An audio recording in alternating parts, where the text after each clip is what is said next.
ఇప్పుడు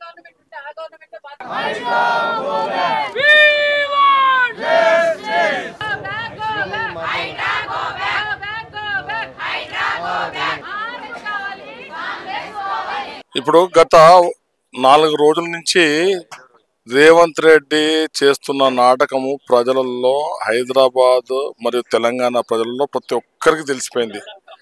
వీడు ఒక దొంగ, గరీబులను కూడా కడుపు కొట్టి రోడ్డు మీద పడేసే నేచర్ ఉన్న వ్యక్తి అని చెప్పి ప్రతి ఒక్కరు తల్లడిల్లిపోతున్నారు. ఇక్కడ మా చైతన్యపూర్లో సుమారుగా 2 కిలోమీటర్లు మూసి పరివాహక ప్రాంతం ఉన్నది. దగ్గర 7-8 కాలనీల ప్రజలు సఫర్ అవుతున్నారు. నిద్రలు లేవు, నీళ్లు తాగుతలేరు, అన్నం తింటలేరు. బీపీ షుగర్లో ఉన్న వాళ్ళు వాళ్ళ పరిస్థితి మరీ దారుణం. ఏ ఇంటికి పోయినా తల్లడిల్లిపోతున్నారు. చూస్తుంటే హృదయ విదారకంగా ఉన్నది. అందులో భాగంగా ఇది 4వ రోజు మేము వంట వార్పు కార్యక్రమం చేసినాం. వంట వార్పు కార్యక్రమం ఏంటంటే ప్రభుత్వానికి ఈ యొక్క మూసీ రివర్ బెడ్ కు వ్యతిరేకంగా నిలిపివేయాలని, ఇప్పటికైనా కళ్ళు చెవులు ఏమన్నా ఉంటే అన్ని తెరుచుకొని ఈ ప్రజల మొర వినాలని చెప్పి ఈ యొక్క వంట వార్పు కార్యక్రమం నిరసన చేపట్టినాం. మేము ఏమంటున్నాం అంటే మొదటి నుంచి కూడా భారతీయ జనతా పార్టీ ఇక్కడ ప్రజలకు అండగా ఉన్నది. మా ఈటల రాజేందర్ గారు కూడా ఉదయం 9 గంటల నుంచి రాత్రి 11 గంటల వరకు ఇక్కడే నడి ఎండలో ఆయన కూర్చున్నాడు. ఒక ఎంపీ గారు 13 గంటల్లో ఆయన నిరసన చేస్తే ఒక ఇన్ఛార్జ్ మంత్రి రాలే, ఒక ముఖ్యమంత్రి మాట్లాడగలనా? ఎంపీ 35 లక్షల మందికి ఎంపీ 5 సార్లు చేసిన మంత్రిగా చేసిన నాయకుడు మరి దీక్ష ఎందుకు చేస్తున్నారంటే మీరు అని చెప్పి పలకరించాలన్నా? నువ్వైతే ఇన్ఛార్జ్గా ఎవరైతే దానకిషోర్ ఆయన మాట్లాడాలన్నా? ఏమనుకుంటున్నారు మీరు? ప్రజాస్వామ్యంలో ఉన్నామా, దౌర్జన్య దోపిడీ రాజ్యంలో ఉన్నామా అని చెప్పి ప్రజలు ప్రశ్నిస్తున్నారు. మీకు మూడింది. మేము అధికారంలో ఉన్న కేంద్రంలో మాకు పవర్స్ ఉన్నాయి. మేము తెలుసుకుంటే ఒక గవర్నర్ ఒక సంతకంతో నీ ప్రభుత్వాన్ని ఇట్లా నీళ్ళలో వేసేయచ్చు. కానీ ప్రజాస్వామ్య విలువలకు విలువనిచ్చే పార్టీ భారతీయ జనతా పార్టీ కాబట్టి మేము ప్రజాస్వామ్యాన్ని కాపాడుతున్నాం.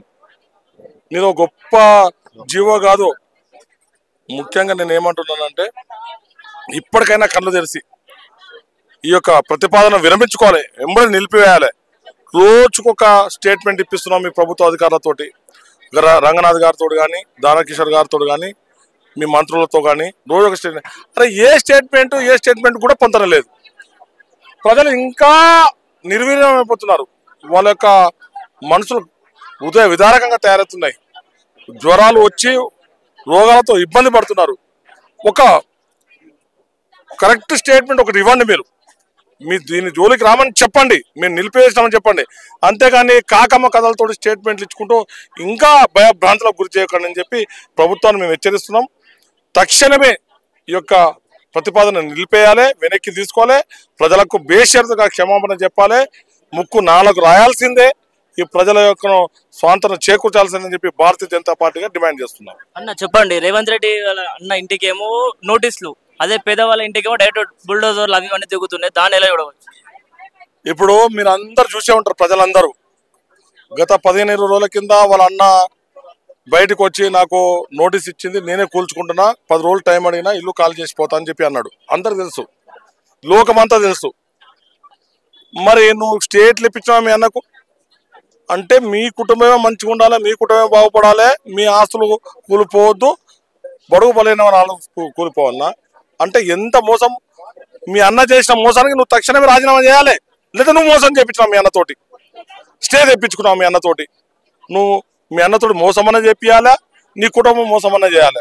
అంటే మీరు ప్రజలను అంటే పిచ్చోళ్ళు అనుకుంటున్నారా? మీరు మాత్రం అరే రండయ్యా, నీ మంత్రులు, నువ్వు మంచి ముఖ్యమంత్రి కదా, నీ మంచి మంత్రులు కదా, మరి 5 ఏళ్ళు డబుల్ బెడ్రూమ్లో ఉండండి.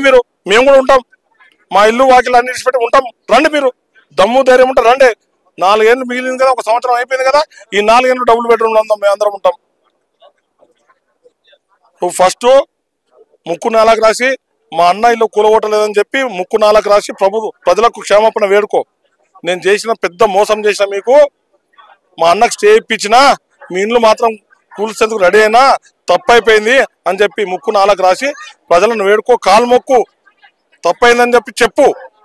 రేవంత్ రెడ్డి ఖబర్దార్, గరీబుల జోలికి వస్తే ఈ దేవుడు కూడా నేను క్షమించాడు.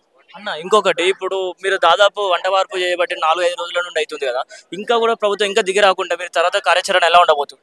ఇప్పుడు తెలంగాణ పోరాటం చేసినాం, మనం ఎన్ని రోజులు చేసినాం అనేది ముఖ్యం కాదు, సాధించినామా లేదా. ఎన్ని రోజులైనా సరే ప్రజల వెంటనే ఉంటాం, రోజు వాళ్ళని మేలుకొల్పుతాం, ఎదురొడ్డి పానాలు ఎదురొడ్డి మేము ఈ పోరాటం నిరంతరం సాగిస్తూనే ఉంటాం. ఈ దమనకాండ ఆగే వరకు కూడా మేము సాగిస్తూనే ఉంటాం.